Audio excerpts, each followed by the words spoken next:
Away. Another 1-1 Amber Army YouTube channel, and we got Andy Sandell, former captain as well. Andy, thanks for joining us this evening, mate. No worries, anytime. So I'm going to get straight into it. Obviously, ask you a few questions about your time with Newport, and we'll lead her on to what you're getting up to now. So you joined us in 2012 as part of the fans-funded recruitment. Were you aware that the fans funded the recruitment for that January transfer window? No, not at the time. Not at the time. No, I just I was playing for obviously Wickham in League One, and wasn't really enjoying my time there. So just asked to leave really. So they paid me up, and I just wanted to fall in love with the game again. So I went and played for Chippenham, just because a few of my best mates were there. Just obviously find the love again, and then had a month or so there. Then obviously got a phone call from Justin, and he asked me to pop over. So I thought, well, I need to get obviously back into full-time football, back up the pyramid. So I thought, yeah, why not? And just thoroughly enjoyed my time there, to be fair. Oh, top man. So was it Justin really that influenced you to join us? No, there's a few. I knew a few of the lads anyway there, so I spoke to a few, and they just said it. At the time, Newport weren't in a great position in the league, but they obviously had aspirations, obviously, to obviously push on. So I'd never really been in a relegation battle in my life before, so I thought, well, good experience, crack on, basically. So. So was there always a belief that you weren't going to go down that season? When I turned up, I met the players and started training, and I saw the ability of a few lads, and I thought, there's no way in the world we're going down. If a few of these lads, put in 6, 7, 8 out of 10 performances most weeks, I said, there's no way in the world we will go down, and obviously that was the case. Brilliant. So obviously we didn't go down. And then we also went to Wembley. So how was that for you? And was it your first time playing there?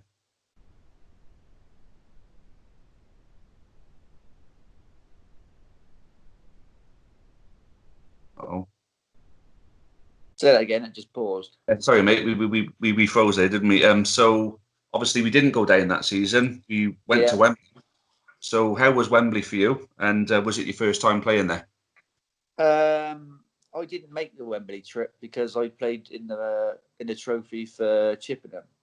So, but I'd have obviously previously played at Wembley before, so I knew what I was missing. And it went nice. That's all. Oh, that's just steaming that day. So that's probably why I forgot about that. Sorry for bringing that one up. Obviously, all up to the build-up was all Wembley, Wembley, Wembley, and I knew, obviously, I've been there and played there before, won there before, knew what it was all about, and all the lads were buzzing about it, and I was, like a spoiled little kid thinking, I just want to play, but I can't, type thing. But, it's one of those things where I just take it on the chin, I suppose, and I knew that I'd get there again one day, and obviously we did. You only had to wait 12 months, I suppose. Well, I mean, I didn't think it would take that quickly, but, yeah, I mean, going to those places, regardless of obviously the crowd, this and the other, it's the best in the world. You cannot ever beat it.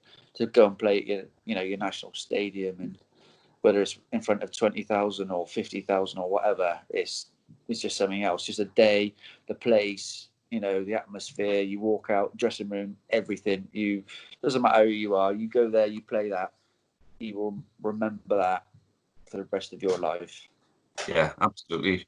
I can only imagine. I mean, it's good enough being a fan, let alone being a player, actually getting to play on there. Like a dream come true, I bet. Oh, it is, definitely. Absolutely. That was the second time I've been there, and, it was just as good as the first, to be fair. And it is, just remember it for, obviously, all different types of reasons, and, whatever wasn't screwed down, I took it to some memorabilia. Good man. So obviously, Justin had the opportunity then to put his own stamp on the club, through a pre-season. How important was the move to Rodney Parade for you? Because obviously you were there from the transition from Spitty Park to Rodney Parade. How important was that move? I think it was. I think it played a big factor, really. I mean, like, Spitty Park was, the running track round it. It was old. You couldn't really generate a lot of atmosphere, even though obviously, the Port fans are very vocal. But like on pitch, you can't hear it as much because, obviously with a running track, you can't hear it as much. But then you go to Rodney Parade, in it's a lot more enclosed, and obviously you hear the atmosphere a lot more, and it becomes more intimidating for obviously the opposition when they come down, which obviously is a benefit for us as well. So for all in all, for the people that obviously got us to move there, that played a massive factor in us going up. Because obviously we started the season really well, didn't we? Yeah. Well, I've got it here now. My next question is basically, within that start, we won our first 5 games, Hereford being one of them, and I think you know what's coming next. So I was going to say, talk me through that goal, because for me, that is the greatest goal that I've ever seen while I've been watching Newport County. Wow, it's. I think Pipey crossed it in, and I think one of their lads headed it out. In, even as a left back or left centre half that I was, I always obviously attack minded. So, my first thought was, don't worry about the winger. I'm going to go and push on and try and pick up a second ball. Yeah. And then, Matey boys just headed it down, and I just thought, looks all right. I'll have a go. My mate was in goal as well, and then as I hit it, it's just one of those where you've hit it so cleanly, you're watching it, and it hits the back of the net, and you just think, you just don't really know what to do with yourself, because it's just something that you play on FIFA and you hit a great strike like that, you're like, oh yeah, but then when you do it in real life, obviously at home, I think there's like 5,500 there, local derby. And my ex-father-in-law was on the other side as well, so that made it even more better. Oh, brilliant, mate. He hated me with a passion, so I absolutely loved it. Oh, brilliant. Because it was that game, you a lot of the older fans talk about the history of Hereford and having them come back and seeing their fans going mad at the beginning and trying to out-sing us.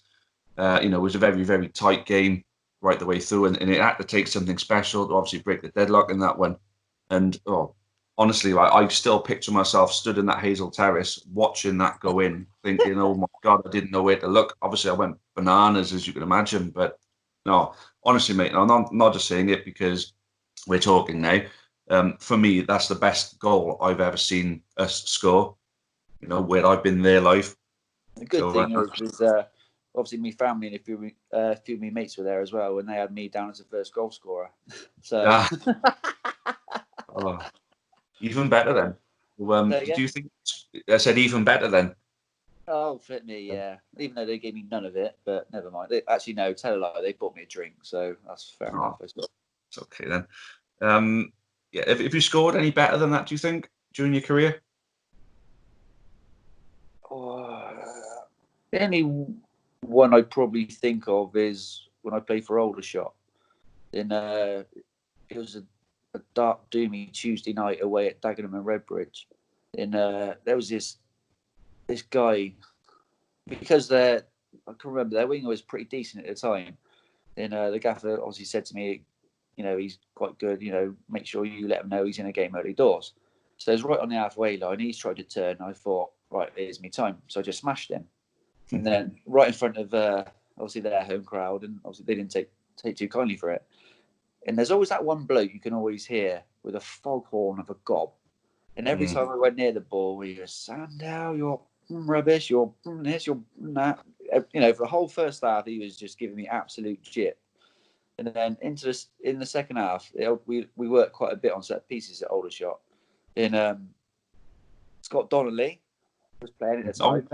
Yeah, and he took the corner, and someone made a run to the front post, and he would clip the ball to the edge of the box where I was supposed to head it across goal. But he didn't obviously get too much height on it, so I volleyed it instead, and it went straight in the corner. Like a little bit of old Paul. Paul Scholes at Bradford years and years ago.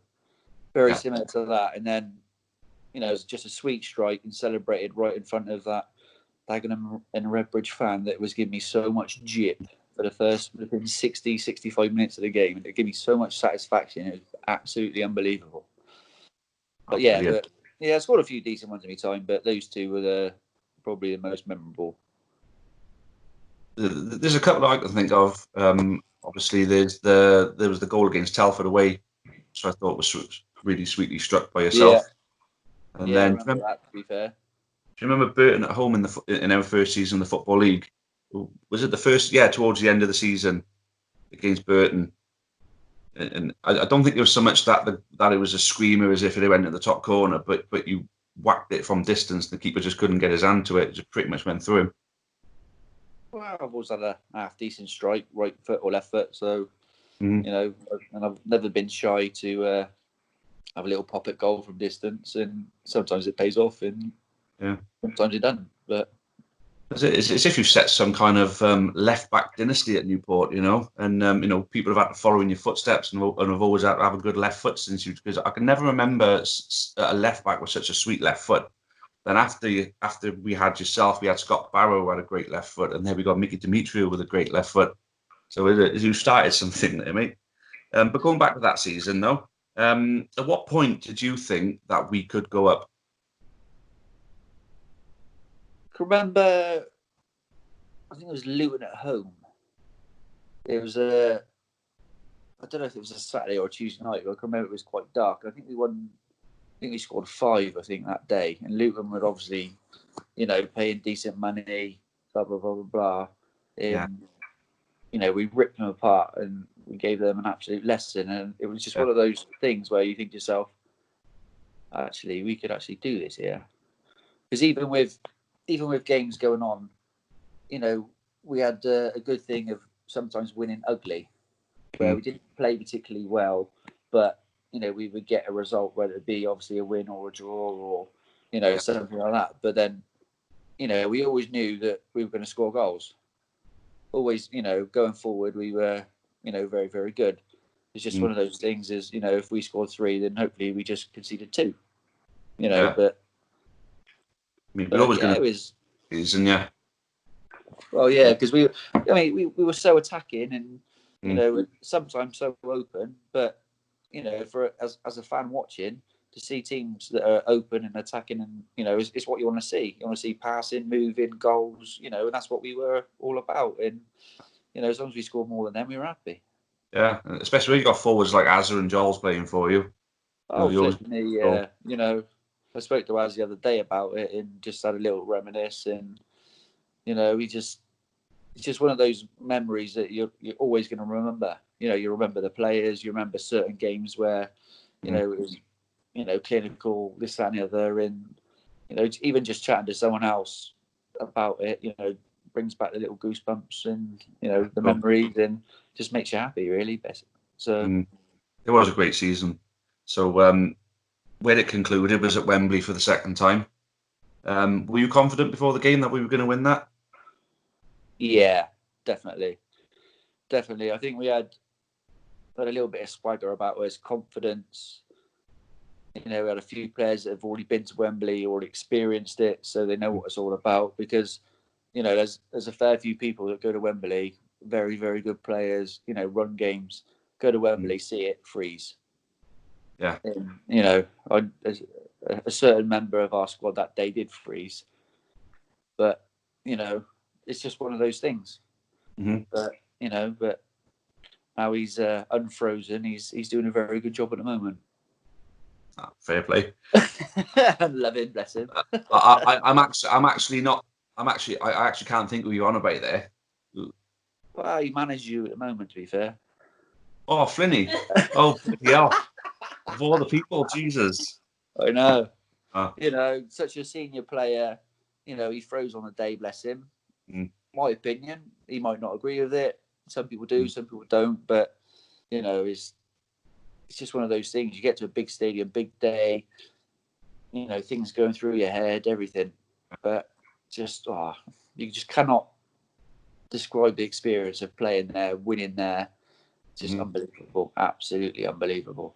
Especially when the stakes are as high as that, Yeah, exactly. You work hard all season. people don't see you're training in the wind and the rain, and the away trip sometimes on a Tuesday night when you don't get back till 2 or 3 in the morning. Yeah. And then you're up the next day and have a cool down in the pool. And I mean, for most people lived obviously around Newport area, but a few of us travellers, we get in, at 3 o'clock in the morning, and we have to be back in at 9 o'clock. So you'll have 5 hours sleep, go for it's people think it's such an easy rosy life, but it's not always like it. No. Tough old game of football. I mean, it's everyone's dream, but you've got to bloody work hard, to maintain, your levels in your fitness. Yeah, you got to, you can be naturally gifted. Don't get me wrong, but you got to work your nuts off in all aspects of everything. I always say football continuously evolves and gets better and better. So if you don't keep up with it, you're going to get left behind, because there's a lot of players out there who have obviously fallen on the wayside, because they just haven't been able to keep up. They're promising players, but they've just fallen behind. So definitely, absolutely. You get players that have been at pro clubs, been at Premiership clubs for years and years and years, and then suddenly they come down the leagues and desire's not there, something else is not there, and they just fall away at the wayside. But you got to, your diet, your lifestyle, everything for years and years and years. Well, it's like now, I dieted for 13 years. I watched what I ate. It was always, 5 days a week. There'd be no more than such and such fat in my, in whatever meal I ate. Blah blah blah blah blah. And now I don't have to. Cool, blimey. I'll eat 5 donuts for breakfast and I love it. Oh, you end up putting on a gut like me, mate. Oh, yeah. I always said I'd never obviously put on weight, but, at the moment, just eating and drinking everything, it's just beautiful. Yeah. So all that hard work you're talking about, to have moments like at Wembley with us for the second time, I suppose it makes it all worthwhile then, don't it? Oh, flip me. It makes every single thing you work for your whole entire life. That is you're in there, you're celebrating, you've won the game, you're going up to another division, lads are buzzing, everyone's buzzing. Like we went back to the hotel after Wembley, and I think the chairman put it was 10 or 12 grand behind the bar. Obviously, it's just a gesture of obviously say thank you, and all of us went back. I think it lasted about an hour. Oh God, imagine. Everyone was, I brought my family back, my friends back, so did everyone else, and it was just a massive party. Then it's just it's just those things that when I'm on a building site and I'm doing this, I'm doing that, and I think to myself, oh, then you think back to those things, and no one can ever take that away from you. Never, ever, ever. How many people in the world want to, play football, play at Wembley, etc., etc.? But you've done it, and you've got a couple of tales to tell. Yeah. I'd say the biggest one for yourself, obviously, is that you started the move for the second goal, didn't you? Obviously, you stole the ball just inside our half. So when you were taking that ball forward, were you tempted to take it down into the corner and hold it, or were you that certain, having Giles and O'Connor in front of you, thinking, now they're going to put this game to bed if I pass it to one of them?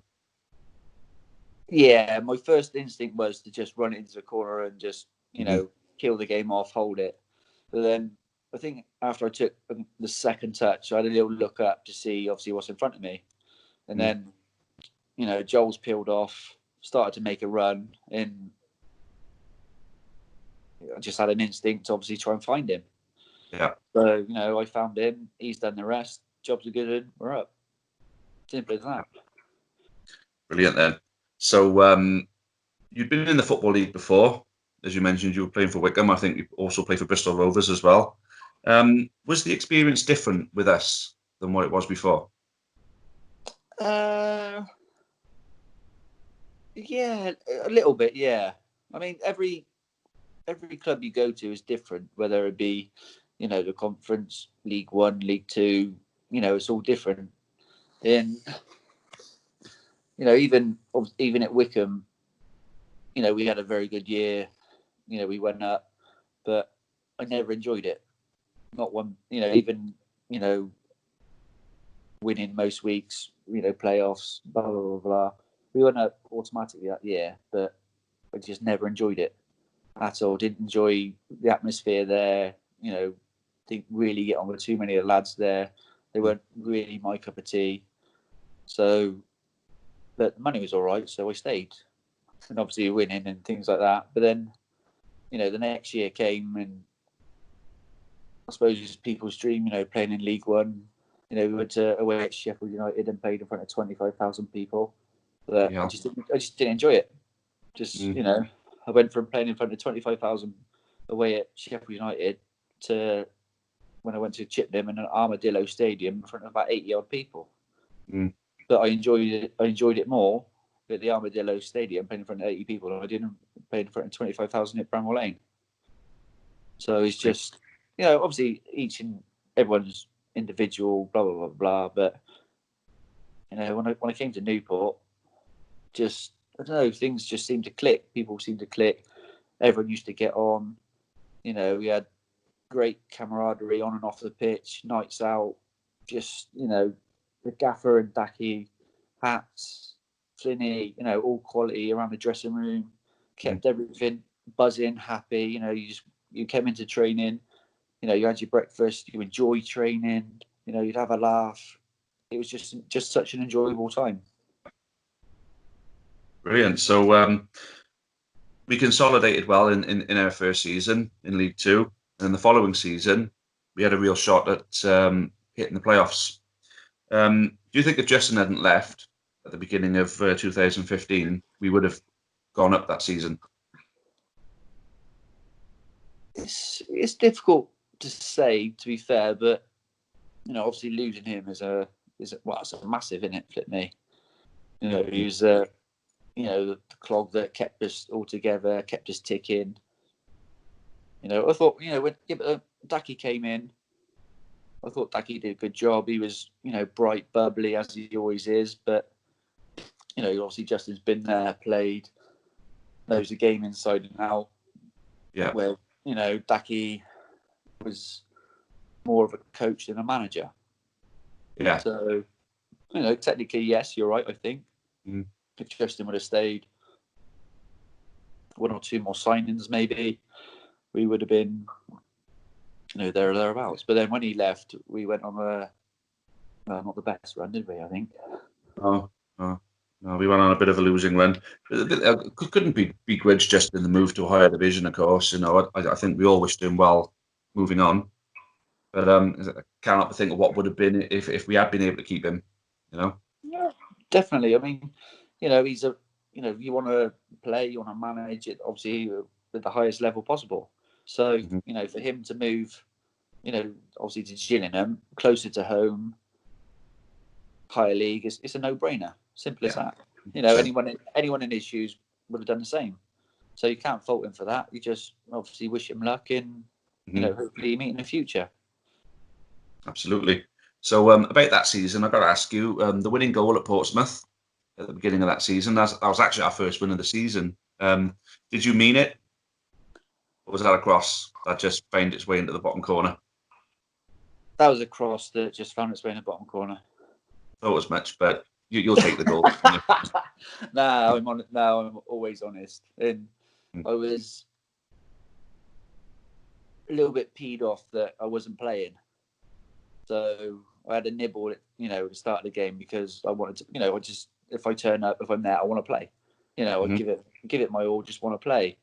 Yeah. And going down to Portsmouth, quite a lot of a few of my family members are from Portsmouth fans. So obviously they came to watch the game, and just really wanted to play. And I was on the bench, and I thought, I'll wait till after the game and have a word, and and then obviously I came on. And actually, I remember one of their decent players, a little lad, Ricky. Somebody was. Every time someone went near him, he started rolling around. You know, obviously play acting, this, that, and the other. And I can remember over the far side from the dugouts, he did it again. And then in front of their fans, I obviously mimicked him a little bit. So I started rolling over, holding my leg, and got up again. And then, flip me, I shouldn't have done that because the amount of abuse I got for about the next 3 days after that was unbelievable. Oh, bloody hell. especially because I scored as well, and I had to delete my Twitter for a little bit for after that. But, no, they're bad losers, aren't they, Pompey? Oh, yeah, but I loved it because my family were there and they were Portsmouth fans. So they said, "Did you mean?" I was like, "Yeah, absolutely." No, I didn't mean it at all. So obviously, that season ended, and then unfortunately, you were part of the Terry Butcher cull. How disappointing was it that team had to get broken up? Do you think that if the team had stayed together, that we would have had a much better season than what we went on to have? Yeah, definitely. Because when you play as a team for a couple of years, you learn obviously what players do, what they do, what they like, things this, that, and the other. But obviously the budget was cut massively when Terry came in, and so the higher earners literally had to go. So when he rang me and said, he said, "Look, I wouldn't mind you staying." He said, "But we can't afford your wages, so you got to go." I was like, "Oh, okay." Literally, that was it.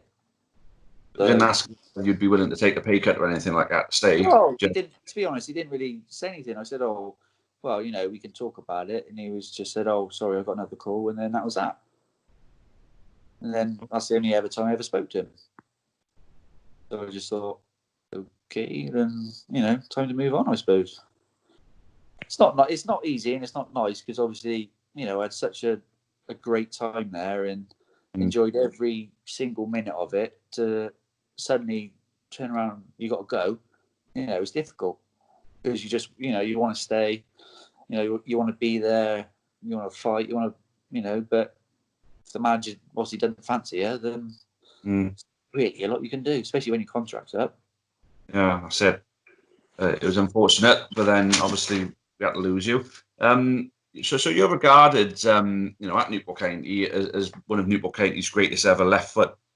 How do you look? So obviously, I know you've gone over how you enjoyed your time with us. So how do you look back on your time with us? Basically, if you could just sum it up in like a short paragraph or something, how would you look back in your time in Newport? I would probably say,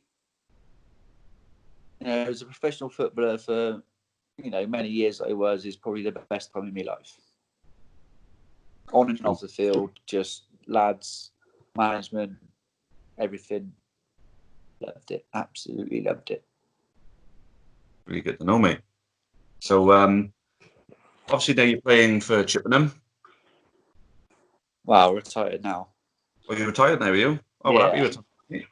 I didn't realise you did. But you recently played for Chippenham, but you played as a striker. So talk us through transition and absolutely awesome goal scoring record as well. I got bored of chasing people. Basically. Wanted them to chase you instead. Yeah, I just got I played up front for a couple of months when I was at Salisbury in the conference before I moved on to Aldershot, and they played me up front for the start of the season, and then I think I scored 8 in 12 or something like that in the conference, and then the money man went, so I had to go, and I just really enjoyed it, just wanted to learn. I'd watch strikers, watch their movement, blah blah blah blah. And obviously playing, League One and League Two, played against some decent strikers, and then you just think to yourself, wow, when I was marking them, they did this type of movement, so I'll do that, and then it worked. Not gonna lie, it was, I found it quite easy at times. Yeah, while you were with us, I mean, you certainly knew how to find the net. Yeah, well, I scored, I don't know, 65 in about 70 something starts, I think.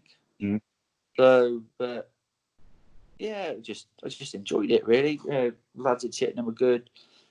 Obviously the standard wasn't the best, but my mates were there and just enjoyed it.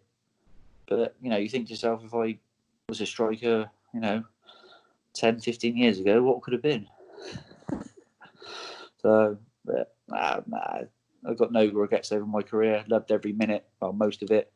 Then no one will ever take that away from me. So there you go. So who's the best player you played with and the best player you played against? That's the final question I got for you, mate. Best player played with, probably Ricky Lambert. Oh, yeah. Yeah, played with him at Bristol Rovers. Yeah. Very lazy. Very big guy. Very, such a gentleman, such a nice guy, but technically class. You could tell he was, the best player against. Probably say Didier Drogba or Fernando Torres, I suppose. Yeah. Probably Drogba. He was different gear. Class. He was class. Strong as an ox. Movement, power, pace. He's one of the Premier League's greatest all-time strikers. It all didn't. I don't need to big him up. He's, everyone knows who he is anyway. So yeah, he was class. Yeah, needs no introduction. Didier Drogba, No. what a player. No, definitely not. Actually, one of the cleverest that people don't know, Yossi Benayoun. Yeah. Oh, he looks clever. He does, yeah. Clever, very clever player. So literally underrated massively. I always thought he was one of the brighter players for Liverpool the season. Remember the season they nearly won the title, where they had Torres and Gerrard and they had Benayoun, sort of playing an attacking midfield position. I always thought he was one of the brighter sparks that could have won them that title. He was always a step ahead of everyone else. He used to find little pockets, half turn. The ball would come into him. He'd see a pass even before the ball would come to him. He was seriously a very, very intelligent footballer. Very intelligent. And you can see why he played for, obviously the good teams in the Premier League. Yeah. West Ham, Liverpool, Chelsea. Yeah. Exactly. Exactly. Class. Very class. So Andy, that's all I got for you then, mate. So I want to thank you again for your time this evening, and I'm sure the County fans who are watching this will enjoy it. So yeah, cheers, mate. Beautiful. Thank you. Happy days. Signing off like a star. Fair play. Cheers, Andy. No worries. Thank you. Many thanks for watching the latest content on the Amber Army channel. Please make sure you leave us a like. Make sure you subscribe for more content, both for the neutral football fan and also plenty of Newport County. Even more Newport County content can be found on the club's iFollow channel on the link above. It is just £4.49 per month to subscribe to that service. And those of you feeling extra generous can also support us on Patreon on the link at the bottom there. That would be a monthly donation of your choice. Thank you again. Make sure you've subscribed, and as always, up the county.